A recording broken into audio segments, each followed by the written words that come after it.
우리는 흔히 망하지 않으면서 정년이 보장되는 직장을 최고의 회사로 꼽습니다. 매달 정해진 날짜에 들어오는 월급 봉투를 보며 이번 달도 무사히 생존했음에 안도하곤 하죠. 하지만 우리가 믿어 의심치 않는 이 평온함이 실은 우리 인생을 서서히 가난하게 만드는 가장 위험한 신호라면 어떨까요? 따박따박 들어오는 돈에 안주하는 순간 우리의 시장 가치는 소리 없이 하락하기 시작합니다.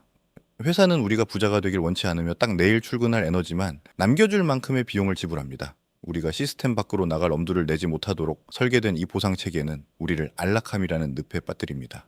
남들은 구조조정이다 뭐다 난리일 때 내 자리는 안전하다는 사실에 안도감을 느끼지만 바로 그 안심하는 마음이 우리의 생존 근육을 퇴화시키는 주범입니다.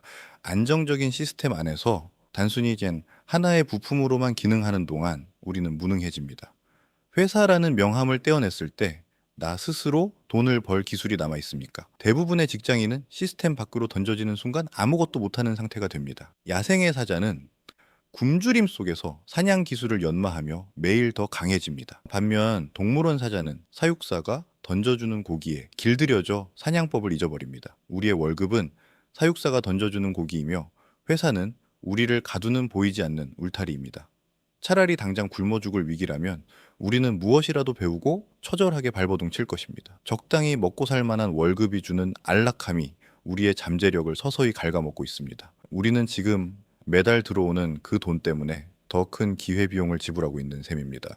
시간은 흐르고 시장 가치는 떨어지는데 우리는 여전히 울타리 안에서 졸고 있습니다. 이것이 우리가 마주한 가장 비극적이고도 불편한 현실의 민낯입니다. 매달 받는 급여가 주는 안도감은 우리를 시스템의 노예로 고착시킵니다. 지금 당장 생활이 가능하니 10년 뒤의 벼랑 끝을 보지 못하게 눈을 가립니다. 하지만 세상은 우리가 안주하는 동안에도 무서운 속도로 변하고 있습니다. 우리가 안정적이라고 믿는 월급의 실체는 데이터로 보면은 더욱 처참합니다. 지난 10년간 대한민국 소비자 물가 상승률은 단 한 번도 멈춘 적이 없습니다. 하지만 우리의 월급 인상률은 물가 상승의 속도를 결코 앞지르지 못했습니다. 10년 전 300만 원의 가치와 지금의 300만 원은 이미 비교가 불가능합니다. 가만히 앉아 월급만 받는 것은 매년 조금씩 더 가난해지고 있다는 뜻입니다. 통계청 자료에 따르면 직장인의 평균 근속 연수는 12년 내외에 불과합니다. 우리가 정년까지 버틸 수 있을 확률은 현실적으로 매우 낮은 편에 속합니다. 더욱 무서운 것은 기업의 평균 수명이 인간의 근로 수명보다 짧아졌다는 사실입니다. 우리가 뼈를 묻고 싶어도 뼈를 묻을 회사가 먼저 사라지는 시대입니다. 기술의 발전 속도는 우리의 숙련도를 순식간에 구식으로 만들어버립니다. 이러한 고용 불안은 우리의 자산 구조를 들여다볼 때 더욱 치명적으로 다가옵니다. 한국인의 자산 구조를 보면 부동산 비중이 70%를 상회하는데 이는 대부분 근로소득을 담보로 한 대출로 이루어져 있습니다. 즉, 노동력이 상실되는 순간 우리의 전 재산인 집조차 지킬 수 없는 구조라는 뜻입니다. 인공지능과 자동화 시스템은 우리가 수행하는 사무 업무를 가장 먼저 위협하고 있습니다. 기업은 효율성을 위해 언제든 우리의 자리를 기계로 대체할 준비가 끝났습니다. 데이터는 우리에게 회사가 결코 당신의 노후를 책임지지 않는다고 경고합니다.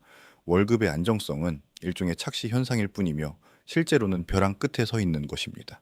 우리가 상위 10%를 꿈꾸지만 행동은 하위 90%를 따릅니다. 남들이 가는 길을 그대로 따라가면서 다른 결과를 기대하는 것은 논리적 모순입니다.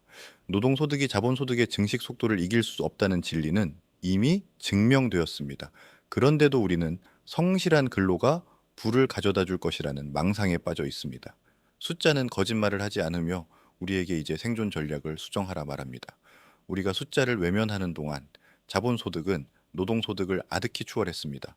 그렇다면 우리는 당장 회사를 그만두고 야생으로 뛰쳐나가야 할까요? 아니요. 그것은 전략이 아니라 자살 행위에 가까운 무모한 선택입니다.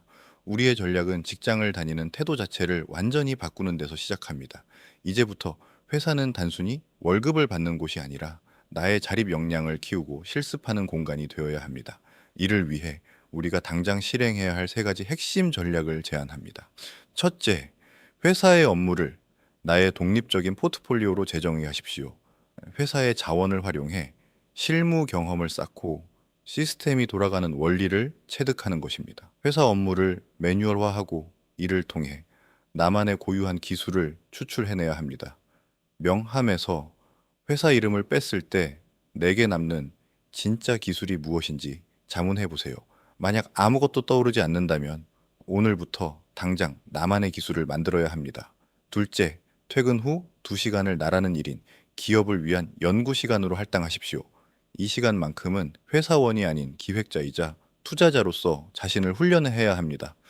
경제적 해자를 구축하기 위해 종잣돈 1,000만 원부터 독하게 모으고 자본이 스스로 일하게 만드는 시스템을 공부하세요. 소비를 철저히 통제하고 노동 소득을 자본 소득으로 전환하는 파이프라인을 하나씩 구축해 나가는 연습이 필요합니다. 셋째, 직장 내외의 네트워크를 시스템 밖의 관점으로 확장하십시오. 단순히 업무로 엮인 동료가 아니라 훗날 나의 파트너나 고객이 될 사람으로 관계를 대우해야 합니다. 사내 정치나 뒷담 화에 에너지를 쏟지 말고 나의 가치를 알아봐줄 외부 시장과의 접점을 넓히세요. 회사의 업무를 내 사업처럼 활용해 스킬을 흡수하고 경험을 쌓으십시오. 이것이 우리가 안주의 늪에서 탈출하는 유일한 방법입니다. 불안정한 자유를 준비하는 과정은 고통스럽지만 성장을 위한 필수 코스입니다. 지금 누리는 안락함이 실은 나중에 갚아야 할 빚이라는 사실을 명심해야 합니다. 회사가 나를 필요로 하는 것이 아니라 내가 회사를 필요에 의해 이용하는 주체가 되어야 합니다. 남들과 똑같은 퇴근길을 걷지 말고 나만의 길을 설계하는 시간을 확보하세요. 단순히 열심히 하는 것보다 방향성이 맞는 노력을 하는 것이 중요합니다. 내가 하는 일이 복제가 가능한지, 시스템화할 수 있는지 끊임없이 검토하세요. 회사는 당신의 노동력을 사서 더 큰 가치를 만들지만 당신은 그 대가로 생존 경험을 사야 합니다. 급여 이상의 가치를 회사에서 뽑아내겠다는 공격적인 자세로 업무에 임하십시오. 그렇게 쌓인 내공은 회사의 담장을 넘는 순간 당신의 강력한 무기가 될 것입니다. 오늘부터 당신의 출근길은 나의 미래를 위한 가장 치열한 연습실이 되어야 합니다. 우리가 추구해야 할 가치는 안정이 아니라 삶의 주도권입니다. 누군가에 의해 내 가치가 결정되는 시스템에서 이제는 탈피해야 합니다. 진짜 안정이란 어떤 풍파가 닥쳐도 스스로 일어설 수 있는 자생력입니다.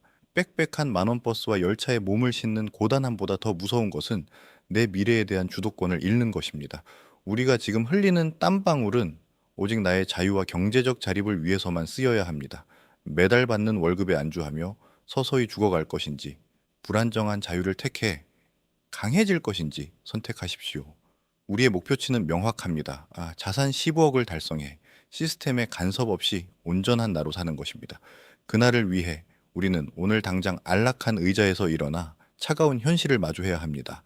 진정한 안녕은 회사가 주는 것이 아니라 우리가 직접 쟁취하는 전리품입니다. 남들이 안주할 때 공부하고, 남들이 소비할 때 투자하며, 남들이 포기할 때 인내하십시오.